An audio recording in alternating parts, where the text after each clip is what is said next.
ഡിഫറൻ്റായിട്ടുള്ള ഒരു ബ്രേക്ക്ഫാസ്റ്റ് ആണ് ഇന്നത്തെ നമ്മുടെ വീഡിയോയിൽ ഉൾപ്പെടുത്തിയിരിക്കുന്നത്. അപ്പോൾ എല്ലാവർക്കും വീഡിയോയിലേക്ക് സ്വാഗതം. അതെങ്ങനെയാണ് തയ്യാറാക്കുന്നത് നോക്കാം. ഒരു ഗ്ലാസ് ദോശയരി എടുത്തിട്ടുണ്ട്. അതൊരു 5 മണിക്കൂറോളം കുതിരാനായിട്ട് വെള്ളം ഒഴിച്ചടച്ച് മാറ്റി വയ്ക്കുക.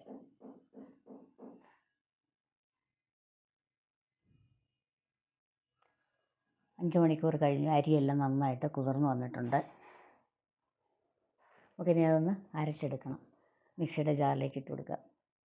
ദോശ ഇഡ്ഡലിയൊക്കെ തിന്ന് മടുക്കുമ്പോൾ നമുക്ക് ഇതുപോലെ ഒന്ന് ഒരു ചേഞ്ചിനായിട്ട് ചെയ്യാവുന്നതാണ്. കുട്ടികൾക്കൊക്കെ വളരെ ഇഷ്ടപ്പെടും.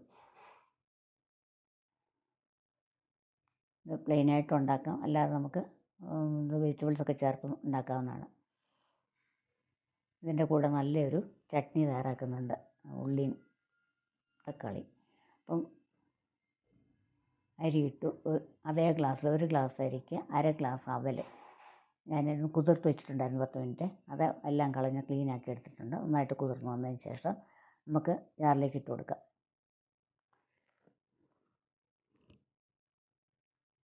ഇനി അതേ ഗ്ലാസ്സിൽ 1/2 ഗ്ലാസ് തേങ്ങ കൂടിയോണ്ട് കുഴപ്പമില്ല, ടേസ്റ്റ് കൂടും, അത്രയേ ഉള്ളൂ. അപ്പോൾ ഇത് മൂന്നും കൂടി നമുക്ക് കുറച്ച് വെള്ളം ഒഴിച്ച് നന്നായിട്ട് നല്ല രീതിയിൽ അരച്ചെടുക്കാം. ഇനി ഫുൾ പറ്റുന്നില്ലെങ്കിൽ 2 ബാച്ചായിട്ട് അരച്ചെടുത്താലും മതി. നന്നായിട്ട് അരച്ചെടുത്തിട്ടുണ്ട്.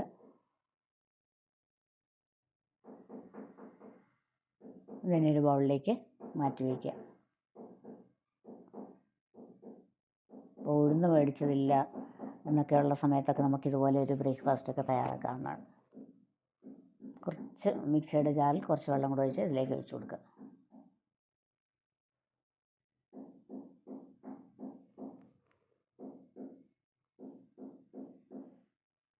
ആവശ്യമുള്ള ഉപ്പ് ചേർത്ത് നന്നായിട്ട് ഇളക്കി നമുക്കിതിനെ ഇത് ഓവർനൈറ്റ് അങ്ങ് പുളിക്കാനായിട്ട് വയ്ക്കാം. 8 മണിക്കൂറിൽ കുറയാതെ വയ്ക്കണം.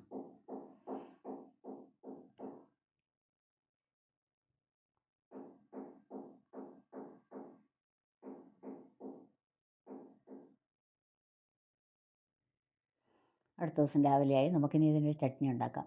ഒരു സവാള അരിഞ്ഞ് എടുത്ത് ജാറിലിട്ട് കൊടുത്തിട്ടുണ്ട്. അതിനോട് ഒരു മുറി തക്കാളി, ഇത്രയും മതി, അധികം വേണ്ട, തക്കാളി കുറച്ച് മതി. ഈ ഉള്ളി ചെറിയ ഉള്ളിയാണെങ്കിൽ ഒരു 10-20 ഉള്ളി എടുത്താൽ മതിയാവും. അതിലേക്ക് നമുക്ക് ഒരു മുളക് പൊടി, എരിവിന് ആവശ്യമുള്ള എടുത്തിട്ടുണ്ട്. 1/2 ടീസ്പൂൺ മുളക് പൊടി ചേർത്തു.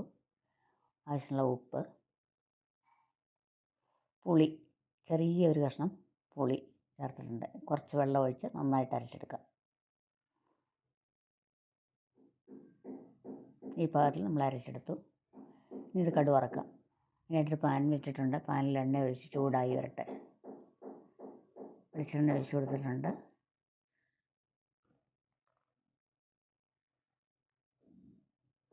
അതിലേക്ക് 1/2 ടീസ്പൂൺ കടുകൊക്കെ ഒന്ന് മൂത്ത് വരുമ്പോൾ 1 ടീസ്പൂണോളം ഒരു മുളക് മുറിച്ചത്, പിന്നെ കടല 1 ടീസ്പൂൺ, ഉഴുന്ന് 1 ടീസ്പൂൺ,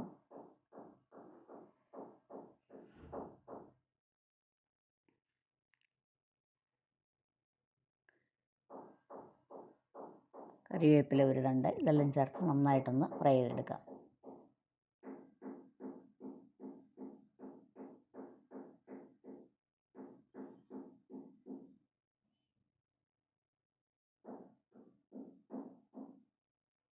നമ്മുടെ മുളകും കരിവേപ്പിലയും ഇതെല്ലാം ഒന്ന് ഫ്രൈ ആയി വരുന്നവരെ നമുക്കിത് ഒരു അല്പം ഫ്ലെയിം കുറച്ച് വെച്ച് വഴറ്റിയെടുക്കണം. അതിനുശേഷം അതിലേക്ക് നമ്മുടെ മിക്സ് ചേർത്ത് കൊടുക്കുക.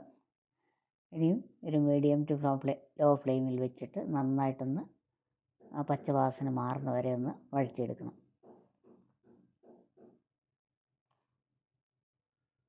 തക്കാളി വഴറ്റി അരയ്ക്കുന്നതിനെക്കാട്ടിൽ ടേസ്റ്റ് ഉണ്ടാകും നമ്മളിതുപോലെ പച്ചയ്ക്ക് അരച്ചിട്ട് നന്നായിട്ടൊന്ന് വഴറ്റിയെടുത്താൽ മതി.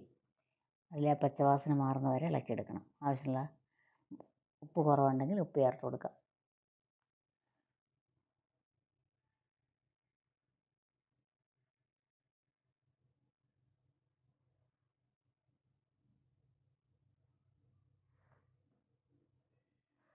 അതിലേക്ക് ഒരു നുള്ള് കായപ്പൊടി ചേർത്ത് കൊടുക്കുക. നല്ലൊരു ടേസ്റ്റ് കിട്ടും അപ്പം ചട്നിക്ക്.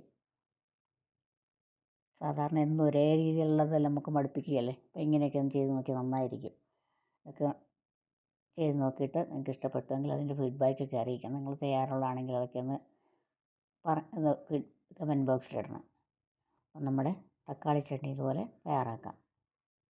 തക്കാളിയല്ല, ഉള്ളി ചട്നി എന്ന് പറയാം. കൂടുതൽ ഉപയോഗിക്കും നമ്മളിതിന് ഉള്ളിയെ.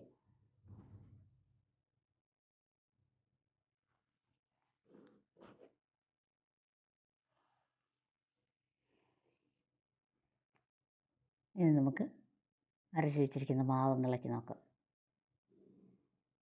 നന്നായിട്ട് പുളിച്ചൊക്കെ വന്നിട്ടുണ്ട്.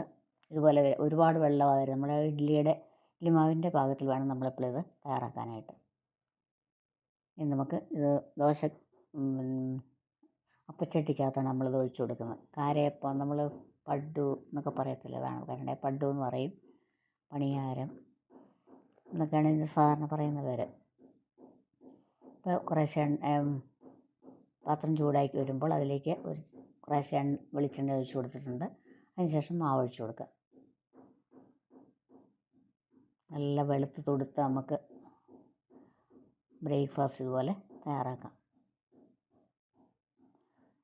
അതിനുശേഷം ഒന്ന് അടച്ച് വെച്ചിട്ട് ലോ ഫ്ലെയിമിൽ വെച്ച് നമുക്കിത് കുക്ക് ചെയ്തെടുക്കാം. കണ്ടില്ലേ, ഒരു സൈഡെല്ലാം നന്നായിട്ടായിട്ടുണ്ട്. ഇനി തിരിച്ചിട്ട് കൊടുക്കണം.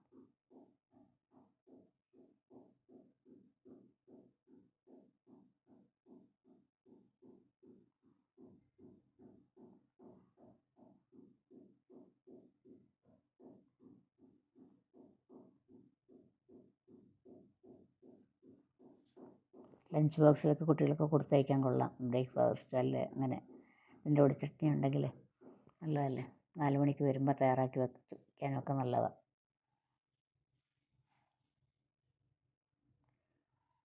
രണ്ട് സൈഡും ആയി കഴിയുമ്പോൾ നമുക്കിത് വാങ്ങി വയ്ക്കാം.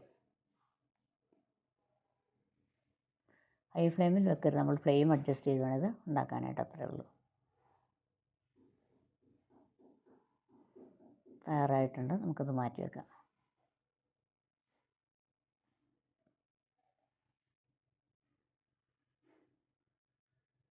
സെയിം ഇതുകൊണ്ട് തന്നെ നമുക്ക് ഇതേ ബാറ്റർ കൊണ്ട് നമുക്ക് കട്ട് ദോശ പോലെ ദോശക്കല്ലിൽ ചുട്ടും എടുക്കാം. നല്ല മയമായിട്ടുള്ള ദോശ ഉണ്ടാക്കാം. അതുകൊണ്ട് ഇനി ഉഴുന്നില്ല എന്ന് വെച്ചാൽ നമ്മളിങ്ങനെ പ്രത്യേകിച്ച് എന്ത് തയ്യാറാക്കുന്നു ചിന്തിക്കേണ്ട ആവശ്യമില്ല. ഇതുപോലെ തയ്യാറാക്കി നോക്കിയുള്ളൂ, നല്ല സൂപ്പറാണ്. ഇതുപോലെ ബാക്കിയിരിക്കുന്ന മാവ് നമുക്ക് തയ്യാറാക്കാം.